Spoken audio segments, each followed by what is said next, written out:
ವಕ್ಫ್ ಎನ್ನುವುದು ಇಸ್ಲಾಮಿಕ್ ಆಚರಣೆಯಾಗಿದೆ. ಇದರ ಅಡಿಯಲ್ಲಿ ಒಬ್ಬ ವ್ಯಕ್ತಿಯು ತನ್ನ ಆಸ್ತಿಯನ್ನು ಧಾರ್ಮಿಕ, ಸಾಮಾಜಿಕ ಅಥವಾ ದತ್ತಿ ಕೆಲಸಕ್ಕಾಗಿ ದೇಣಿಗೆ ನೀಡುತ್ತಾನೆ. ಆಗ ಈ ಆಸ್ತಿಯು ವಕ್ಫ್ ಮಂಡಳಿಯ ಅಧೀನವಾಗುತ್ತದೆ.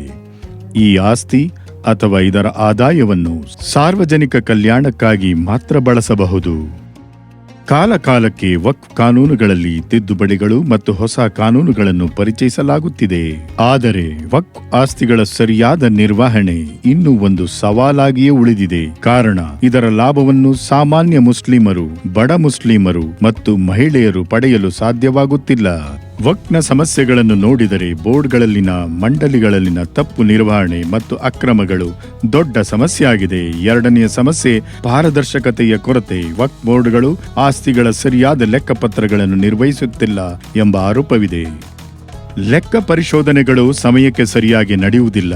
ವಕ್ಫ್ ಅನ್ನು ರಚಿಸಿದ ಉದ್ದೇಶ ಈಡೇರುತ್ತಿಲ್ಲ. ಶಾಲೆಗಳು, ಆಸ್ಪತ್ರೆಗಳು ಮತ್ತು ಸಮುದಾಯ ಕಲ್ಯಾಣ ಯೋಜನೆಗಳ ಬದಲಾಗಿ ವಕ್ಫ್ ಆಸ್ತಿಗಳು ಹೆಚ್ಚಾಗಿ ವಿವಾದಗಳು ಮತ್ತು ರಾಜಕೀಯಕ್ಕೆ ಬಲಿಯಾಗುತ್ತವೆ.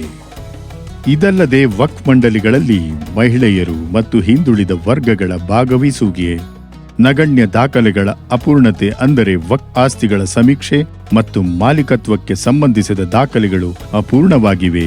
ದೀರ್ಘಕಾಲದಿಂದ ಬಾಕಿ ಇರುವ ಪ್ರಕರಣಗಳು. ಸುಮಾರು 31,999 ಪ್ರಕರಣಗಳು ಬಾಕಿ ಉಳಿದಿದೆ. ಅವುಗಳಲ್ಲಿ 16,140 ಪ್ರಕರಣಗಳು ಅತಿಕ್ರಮಣಕ್ಕೆ ಸಂಬಂಧಿಸಿವೆ.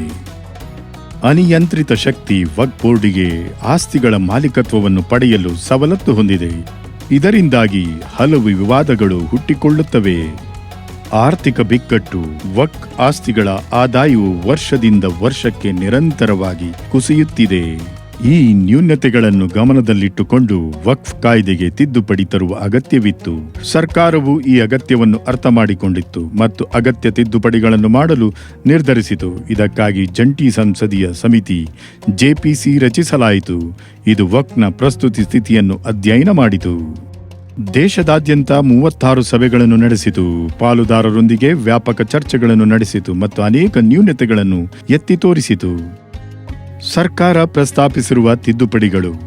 ಕನಿಷ್ಠ 5 ವರ್ಷಗಳಿಂದ ಇಸ್ಲಾಂ ಧರ್ಮವನ್ನು ಆಚರಿಸುತ್ತಿರುವ ವ್ಯಕ್ತಿಗಳು ಮಾತ್ರ ವಕ್ಫ್ ಮಾಡಬಹುದು. ಬಳಕೆದಾರರಿಂದ ವಕ್ಫ್ ತೆಗೆದುಹಾಕಲಾಗಿದೆ. ಈಗ ಕಾನೂನು ದಾಖಲೆಗಳಿಲ್ಲದೆ ವಕ್ಫ್ ಆಸ್ತಿಗಳನ್ನು ಕ್ಲೇಮ್ ಮಾಡಲು ಸಾಧ್ಯವಿಲ್ಲ.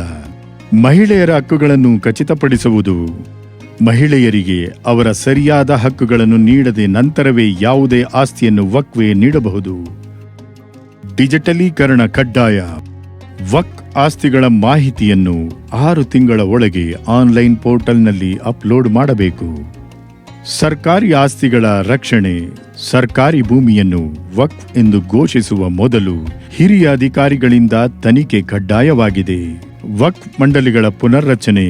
ಮಹಿಳೆಯರು, ಹಿಂದುಳಿದ ಮುಸ್ಲಿಂ ಸಮುದಾಯಗಳು, ಬೋರ್ಹಾ ಮತ್ತು ಆಗಾ ಖಾನಿ ಸಮುದಾಯಗಳ ಪ್ರಾತಿನಿಧ್ಯ ಹೆಚ್ಚಾಗಿದೆ. 40ನೇ ವಿಧಿಯನ್ನು ತೆಗೆದುಹಾಕಲಾಗಿದೆ. ಈಗ ವಕ್ಫ್ ಮಂಡಳಿಗಳು ಯಾವುದೇ ಆಸ್ತಿಯನ್ನು ವಕ್ಫ್ ಎಂದು ನಿರಂಕುಶವಾಗಿ ಘೋಷಿಸಲು ಸಾಧ್ಯವಿಲ್ಲ. ಸೀಮಿತ ಅವಧಿಯೊಳಗೆ ಮೇಲ್ಮನವಿ ಸಲ್ಲಿಸುವ ಹಕ್ಕು. ಈಗ ವಕ್ಫ್ ನ್ಯಾಯಮಂಡಳಿಯ ತೀರ್ಪಿನ ವಿರುದ್ಧ 90 ದಿನಗಳ ಒಳಗೆ ಹೈಕೋರ್ಟ್ನಲ್ಲಿ ಮೇಲ್ಮನವಿ ಸಲ್ಲಿಸಬಹುದು. ಹೊಸ ದಂಡದ ನಿಬಂಧನೆಗಳು. ಆರ್ಥಿಕ ಅವ್ಯವಸ್ಥೆ ಮಾಡುವ ಮುತಾವಾಲಿಗಳ ಮೇಲೆ 1 ಲಕ್ಷ ರೂ.ವರೆಗೆ ದಂಡ ಮತ್ತು 6 ತಿಂಗಳವರೆಗೆ ಜೈಲು ಶಿಕ್ಷೆಯ ನಿಬಂಧನೆ.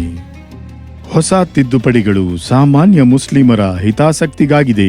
ಕಾರಣ ವಕ್ಫ್ ತಿದ್ದುಪಡಿ ಮಸೂದೆ 2024ರ ಉದ್ದೇಶ ಪಾರದರ್ಶಕತೆ, ಡಿಜಿಟಲೀಕರಣ ಮತ್ತು ನ್ಯಾಯಾಂಗ ಸುಧಾರಣೆಗಳ ಮೂಲಕ ವಕ್ಫ್ ಆಸ್ತಿಗಳ ಸರಿಯಾದ ಬಳಕೆಯನ್ನು ಖಚಿತಪಡಿಸಿಕೊಳ್ಳುವುದಾಗಿದೆ.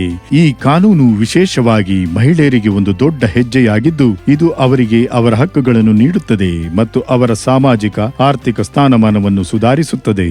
ಅಲ್ಪಸಂಖ್ಯಾತ ವ್ಯವಹಾರಗಳ ಸಚಿವಾಲಯ, ಭಾರತ ಸರ್ಕಾರ. ಪಾಲುದಾರಿಕೆಯಿಂದ ಭಾಗ್ಯೋದಯ.